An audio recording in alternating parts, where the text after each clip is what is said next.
함께 예배한다고 하는 것이 얼마나 행복한 일인지, 그죠? 예. 뭐 별로 감흥이 없는 것 같지만 저는 지난 주간에 그런 경험을 했어요. 같이 예배하는 자리에 없고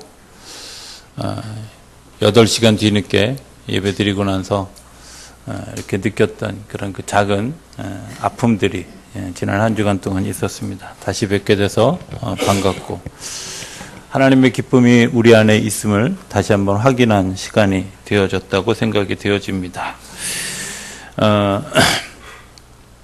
영국의 그 사우스 웨일즈라고 하는 곳에서 일어난 사건 하나를 좀 소개하면서 말씀을 시작하려고 합니다. 1880년도, 1870년도 어간에 일어났던 일이었습니다. 어느 어머니가 갓난 아이를 데리고 그 길을 떠났습니다.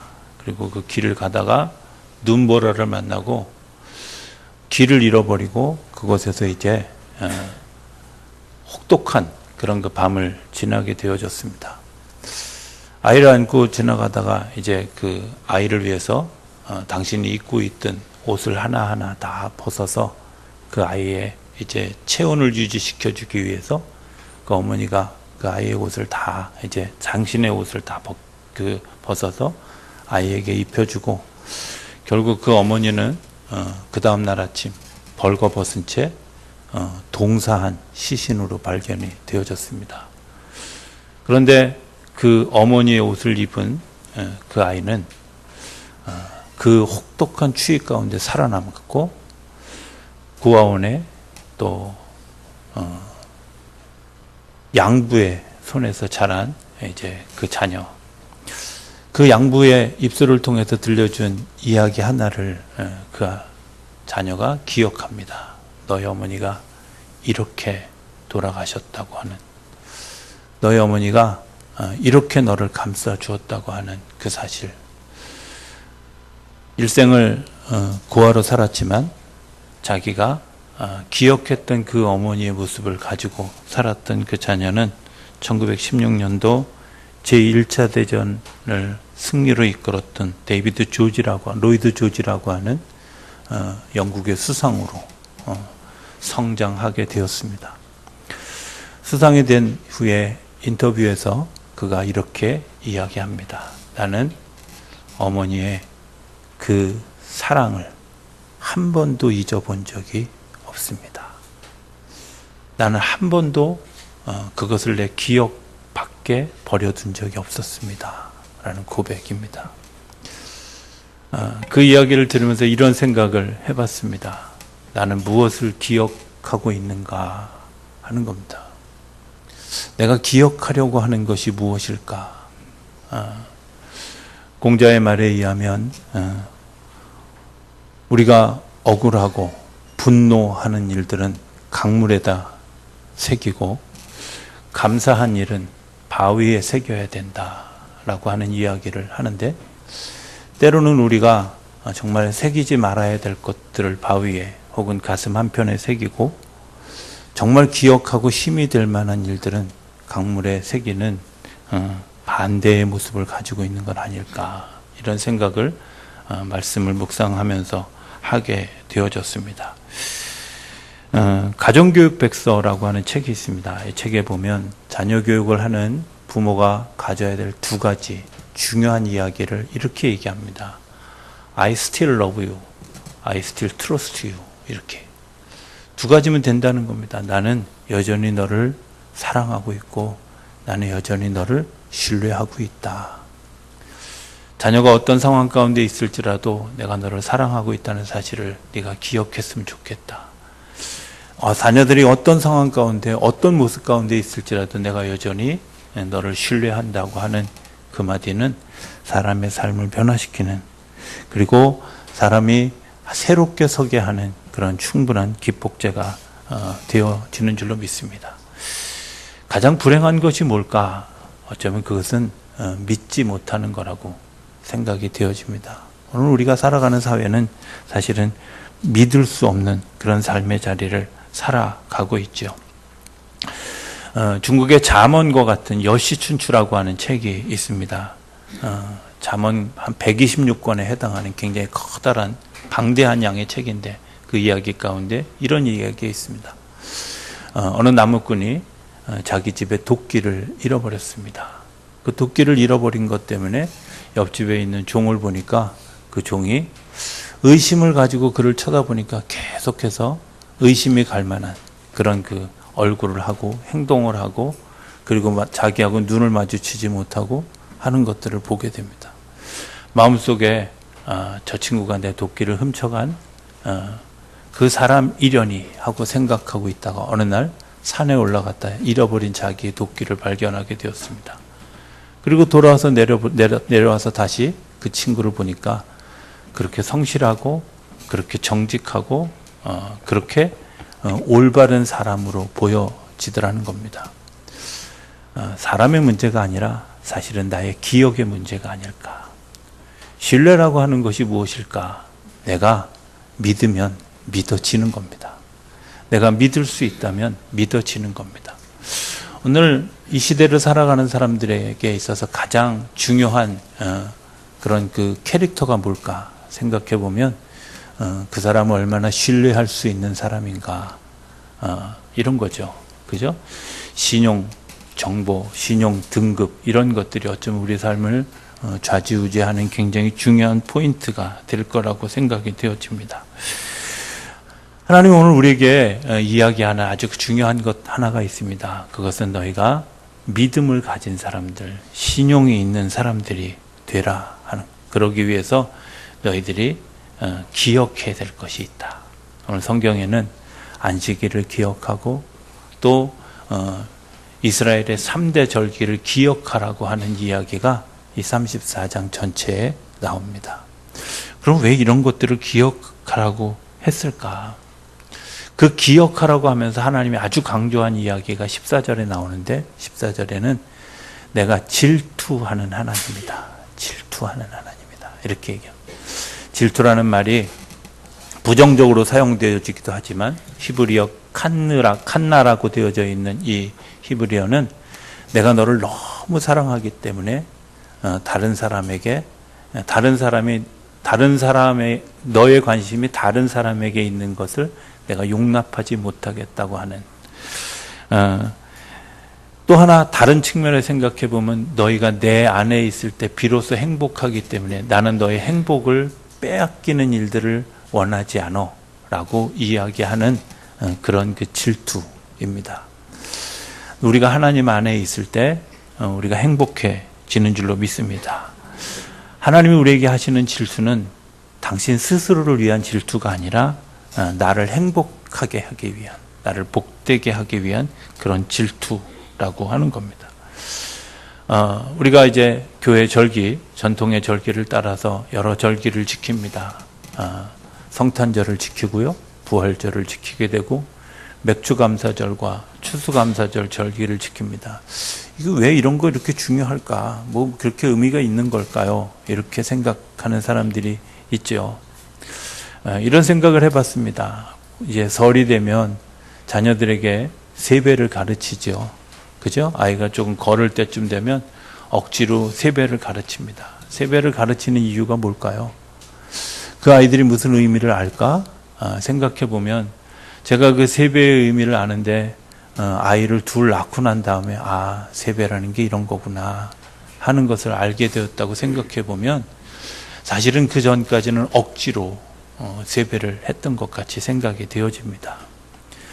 돈을 주기도 하고 또 아이에게 억지로 싫다는 아이를 끌어다가 강제로 시키기도 하죠. 왜 그렇게 할까?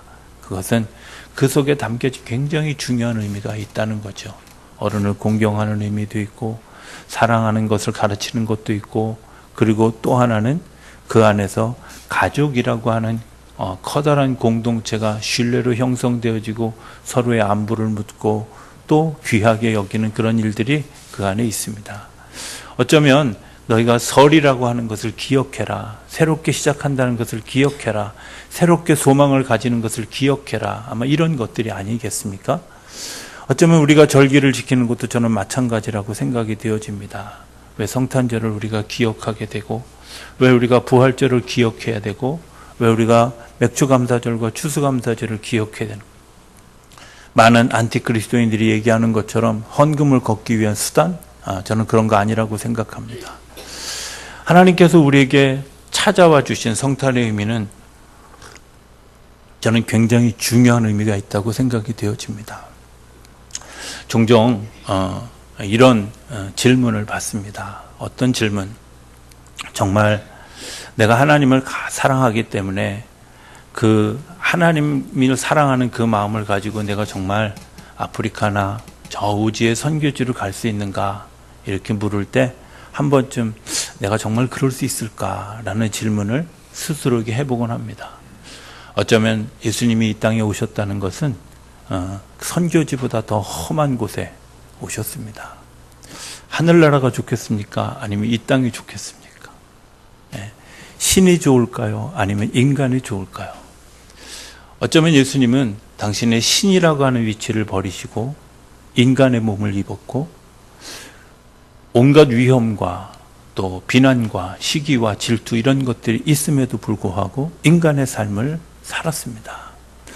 어떻게 생각하면 귀양보다도 더 심한 그런 삶의 자리에 예수님이 오셨습니다. 오신 이유가 뭘까? 성경은 그가 우리를 우리 죄에서 구원하시기 위해서 이 땅에 오셨다는 겁니다. 성탄절이 그저 백화점에 매출을 올리기 위한 그런 절기가 아니라 정말 나를 구원하시기 위해서 스스로 선교지로 파송되어진 예수님을 환영하는 날이다. 이렇게 생각되어지면 그 성탄절이 그저 의미 없이 그저 그냥 24일 저녁에 뭔가 교회에서 행사를 하고 25일 아침에 그냥 이렇게 성탄 예배를 드리는 그런 단순한 정도의 그런 절기가 아니라는 사실을 우리가 스스로 발견할 수 있게 되어지죠. 부활절을 우리가 기억해야 되는 이유가 뭘까? 그것은 죽음에서 이긴 예수 그리스도, 그것 때문에 나도 죽음에서 이길 소망을 주신 귀한 날이라고 하는 사실을 생각해 보면 그 부활절은 굉장히 의미 있는, 그리고 어쩌면 우리 생에 있어서 정말 기억해야 될 굉장히 중요한 그런 일들이라고 생각이 되어집니다. 칼 발트라고 하는 사람이 쓴 교회 교의학 중에 사람의 생의 단 한 번의 기회라고 하는 작은 소논문이 있습니다. 그 한 챕터에 보면 너희들이 일생을 살아가면서 두 가지를 기억했으면 좋겠다. 하나는 메멘토 롤이라고 하는 것과 또 하나는 메멘토 도리라고 하는 겁니다. 메멘토 도미니라고 하는 그런 말인데 그 말은 무슨 뜻이냐면 네가 주님을 바라보고 주님을 기억해라. 또 하나 메멘토 롤이라고 하는 말은 뭐냐? 내가 반드시 죽는다는 것을 기억해라 하는 겁니다. 인생을 살아가면서 꼭 기억해야 될 것이 있습니다. 죽습니다. 반드시 죽습니다. 그런데 내가 어떻게 죽을 것인가? 그것은 내가 하나님을 바라볼 때, 하나님의 역사를 바라볼 때, 하나님이 하시는 일을 바라볼 때 내가 의로운 죽음을 죽을 수 있다고 하는 겁니다. 클레보르 베르나르라고 하는 사람이 지은 책 가운데 이런 책이 있습니다. The Love of God, 하나님의 사랑, 뭐 이런 뜻이죠. 이 클레보르 베르나르가 설명한 네 가지 유형의 사람들이 있습니다. 하나는 자신을 위해서 자신을 사랑하는 것, 그 다음에 나를 위해서 하나님을 사랑하는 것, 그리고 하나님을 위해서 하나님을 사랑하는 것, 그리고 하나님을 위해서 나를 사랑하는 것, 이렇게 분류해서 이야기합니다. 나를 위해서 나를 사랑하는 것, 뭘까요? 이기적이고 육체적인 거죠. 생각해보면 이걸 사랑이라고 얘기할 수 있을까? 자기만 사랑하고 이기적인 사랑이고, 그리고 자기 존재만 소중하게 생각하는 그 일들, 어쩌면 그 일들 때문에 공동체가 파괴되어지고 자기의 삶이 파괴되어지는 일들이 일어나게 되죠. 나를 위해서 하나님을 사랑하는 것, 아마 이런 것들일 겁니다. 내가 교회에 와서 또는 내가 예수 믿으면서 뭔가 하지만 남에게 주목받기 원하고 칭찬받기 원하고 내 축복을 위해서, 내 구원을 위해서 하나님을 사랑하고 있다면, 마치 심부름센터의 직원처럼 하나님을 이용하고 있다면 그것도 오래 가지 못하는 그런 사랑의 모습일 거라고 여겨집니다. 하나님을 위해서 하나님을 사랑하는 것 굉장히 좋아 보입니다. 그런데 굉장히 추상적입니다. 우리가 보았다, 들었다, 은사라고 하는 것을 굉장히 자랑하는 사람들의 모습 가운데서 이런 것들을 발견하게 됩니다. 그런데 중요한 것은 이런 사람들이 살아가는 삶의 모습 가운데 금방 하나님의 사랑을 잊어버린다고 하는 겁니다. 왜? 현실에 발이 붙어 있지 않기 때문에 자기의 삶에 굉장히 커다란 은혜를 받고 커다란 능력을 가진 것 같지만 사실은 어느 순간에 그 사랑을 잊어버리고 하나님과 더불어 살아가는 일들을 방향을 잃어버리는 일들이 일어나게 되죠. 하나님을 사랑하기 때문에 나를 위하는 것, 이것을 베르나르는 굉장히 중요한 사람이 사랑하는 삶의 도구라고 이야기합니다. 하나님 안에 있는 내가 너무 소중하고 하나님이 주신 은사가 너무 소중해서 하나님을 따라갑니다. 그런데 하나님을 따라가는 것은 어쩌면 자기를 부인하고 자기 십자가를 져야만 따라갈 수 있는 거죠. 내가 드러나면 예수님을 따라갈 수가 없습니다. 성경에 나타난 많은 이야기들이 있죠. 그런데 그때마다 예수님이 굉장히 강조하신 것이 있습니다. 자기를 부인하는 사람. 세리마태의 집에 들어갔을 때 자기를 부인하고 자기 십자가를 지겠다고 하는 선언을 마태가 합니다. 자기 집에 들어오신 예수님을 향해서 내가 네게 토색한 일이 있다면 내가 4배나 갚겠습니다. 내 재산을 팔아서 가난한 자들에게 나누어 주겠습니다. 선언합니다. 자기를 부인하고 자기 십자가를 지는 겁니다. 베드로가 예수님을 따라갈 때 어떻게 따라갔을까? 배와 그물을 버려두고 예수님을 따라갔다고. 나중에 예수님이 다시 이야기할 때 베드로가 이렇게 얘기합니다. 내가 내 부모와 형제를 버려두고 예수님을 따랐다고. 여러분들 어떻게 생각하면 어리석은 일 같지만 그 일을 따른 것 때문에 세상의 역사를 바꾸는 역사의 한 페이지를 장식하는 주인공이 되어졌고, 지금도 우리가 농담처럼 얘기하는 베드로 수문장 이렇게 표현하는 것을 보면 그가 버린 것들에 비해서 얻어진 것이 얼마나 큰 것인가 하는 것들을 알게 되죠. 여러분들의 남편을 사랑하십니까? 여러분들 사랑하신다면 자신을 사랑하십시오. 예, 남편을 위해서 자신이 건강하셔야 됩니다. 아이들을 사랑하십니까? 아이들을 위해서 내가 나를 사랑해야지요. 왜? 내가 건강하고 내가 온전히 서야 아이들에게 바른 길을 가르쳐 줄 수 있기 때문에 그렇습니다. 부모님들을 사랑하십니까? 부모님들을 위해서 여러분들이 명랑하셔야 됩니다. 여러분들의 근심 어린 얼굴이 부모를 결코 기쁘게 하지 않기 때문입니다. 하나님을 위해서 나를 사랑하는 겁니다. 그런 구체적이 있어야 현실적으로 우리가 사랑할 수 있는 겁니다. 성경에 나오는 스데반의 이야기를 잠깐 생각해 봅니다. 스데반은 하나님을 위해서 자신을 희생합니다. 자신을 사랑하기 때문에 하나님을 위해서 자신을 희생하는 겁니다. 성경에 보면 그때 그 3인칭 시점, 누가의 시점으로 봤을 때 뭐라고 얘기하냐면 그 스데반의 얼굴이 마치 천사의 얼굴과 같았다. 이렇게 표현합니다. 천사의 얼굴과 같았다.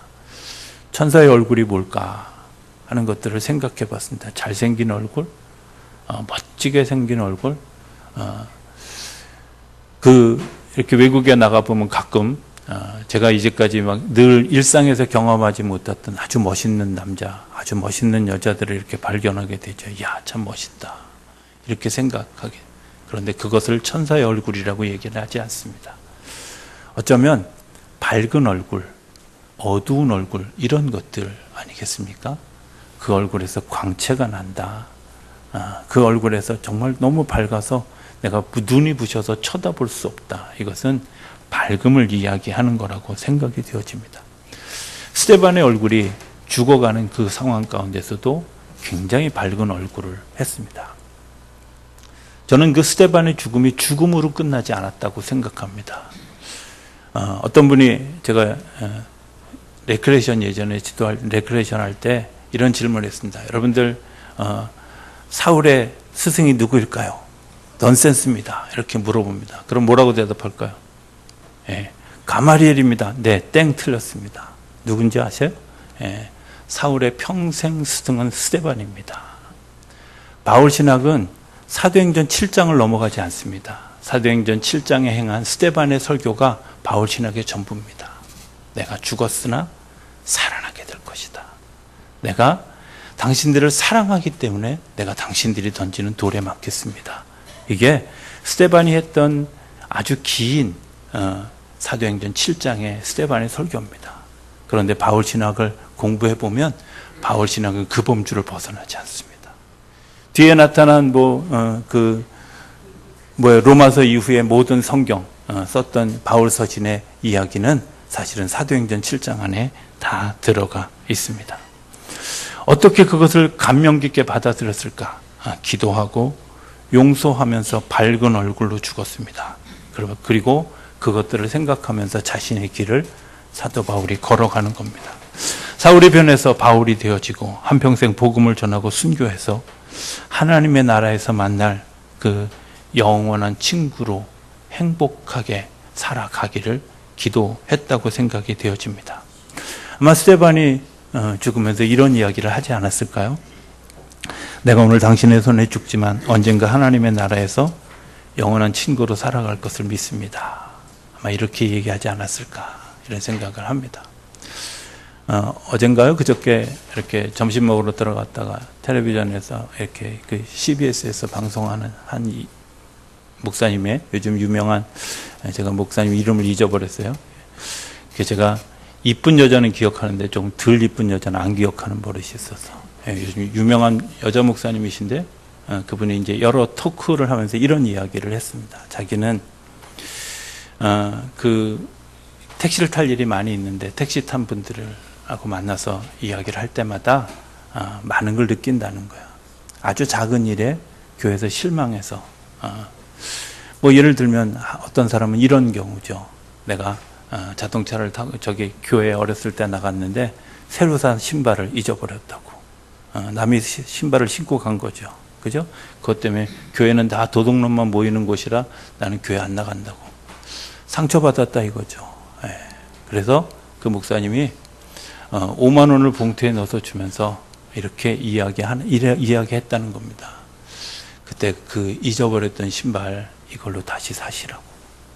그리고 택시비가 12,000원 나왔으면 2만 원을 주면서 그에게 이거 8,000원 받아가라고 이야기하면 그거 당신이 다시금 교회 신앙생활을 시작하고 그 남은 8,000원 가지고 하늘나라 카페에서 저에게 차 한 잔 사주시면 된다고.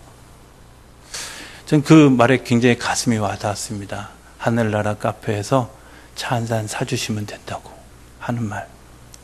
어쩌면 스데반이 자기를 증오하는 눈으로 쳐다보고 있는 사울을 바라보면서 그렇게 얘기하지 않았을까. 당신이 하나님의 나라에서 나를 다시 만나면 그곳에서 나랑 같이 차 한잔 합시다. 아마 이렇게 이야기하지 않았을까. 오늘 우리들의 삶에도 그런 선행을 베풀고 또 그런 용서를 베풀면서 우리 안에 그런 마음이 있었으면 좋겠습니다. 하늘나라 카페에서 우리 차 한잔 합시다. 어때요? 우리 옆에 있는 분들하고 한번 얘기해 볼까요? 옆에 있는 분들하고.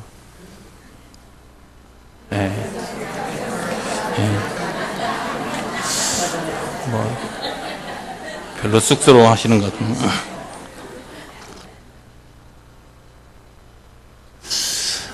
여행을 하는 중에 이제 여러 이렇게 글을 읽을 수 있는 기회들이 있었습니다. 글을 읽으면서 어느 날 스펄전의 기도의 한 부분을 이렇게 제가 이렇게 대하게 됐습니다. 스펄전이 이제 어떻게 기도할 때마다 울음이 나는데 자꾸 이제 우니까 사모님이 이제 걱정이 돼서 스펄전에게 이렇게 물었습니다. 요즘 왜 이렇게 울어요? 무슨 일이 있어요? 나한테 말 못할 고민이 있으십니까? 이렇게 질문을 했어요. 스펄전 목사님이 이렇게 대답했다고 하는 거예요. 십자가를 내가 생각하는데 요즘 감격이 없어. 예수님의 십자가를 내가 묵상하는데 내 안에 뜨거운 감격이 없어. 내가 그래서 눈물이 자꾸 나. 이렇게 얘기했다는 거예요. 이런 생각이 들었어요. 나는 십자가를 생각하는데 감격이 없는데도 불구하고 울지도 못하는데 우는 것이 얼마나 큰 축복일까. 이런 생각이. 여러분들 신앙적 위기 아니겠습니까? 나를 구원한 그 십자가, 그것을 바라보는데도 내 안에 감격이 없어. 내 안에 뜨거운 사랑함이 없어. 내 안에 뜨거운 하나님의 위로와 기쁨이 없어. 사실은 그 감격으로 모든 것을 이겨가는 거 아니겠습니까? 주님께서 우리에게 기억하라고 하는 것은 그것 때문에 이겨가는 거죠. 그것 때문에 이겨갈 힘을 주시는 거죠. 그것 때문에 이겨갈 능력을 주시는 겁니다.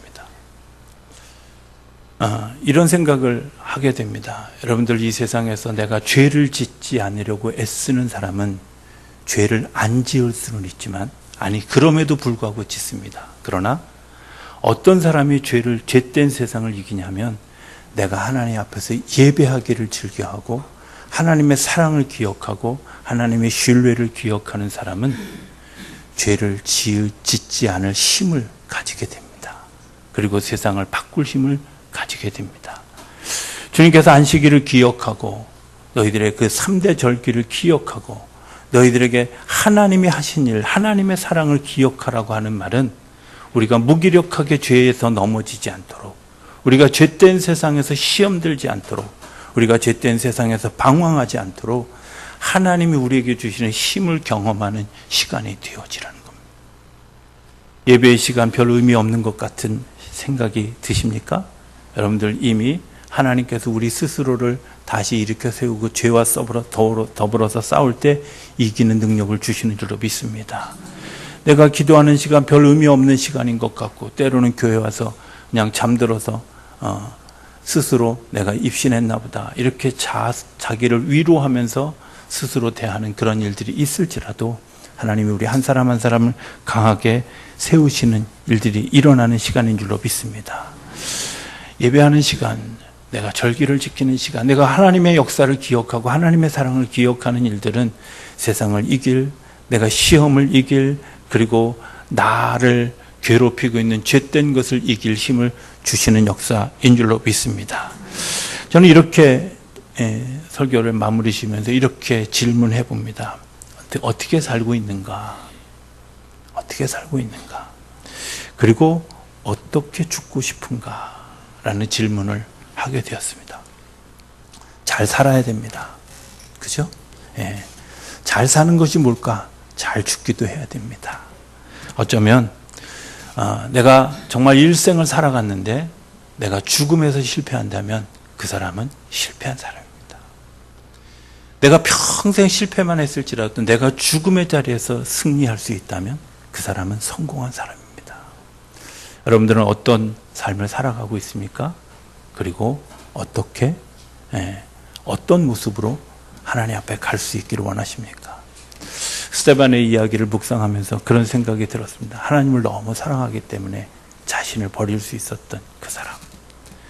정말 비참하게 돌에 맞아서 여기저기 터져서 죽어갔지만 그의 일생에 정말 하나의 강력한 제자 하나를 만들었는데 그 제자가 세계의 역사를 바꾸는 바울이었다면 어쩌면 그 사람의, 그 스데반의 죽음은 사도행전 이후 신약성경 전체를 지배하는 굉장히 커다란 사건이라고 생각이 되어집니다. 어쩌면 오늘 우리에게도 그러한 일들이 일어나지 않을까요? 우리 안에 그런 질문을 한번 해보았으면 좋겠습니다.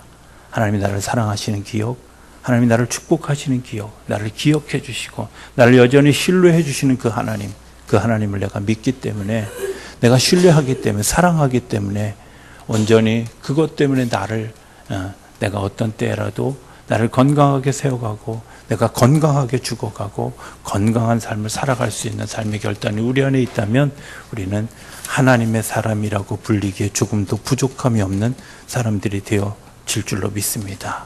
그 일에 쓰임받고 또 그 일 때문에 하나님의 기쁨을 누리고 하나님의 역사 가운데 살아간 것 때문에 하나님의 복을 누리는 저와 여러분의 삶이 이루어질 수 있게 되기를 주의 이름으로 축복합니다.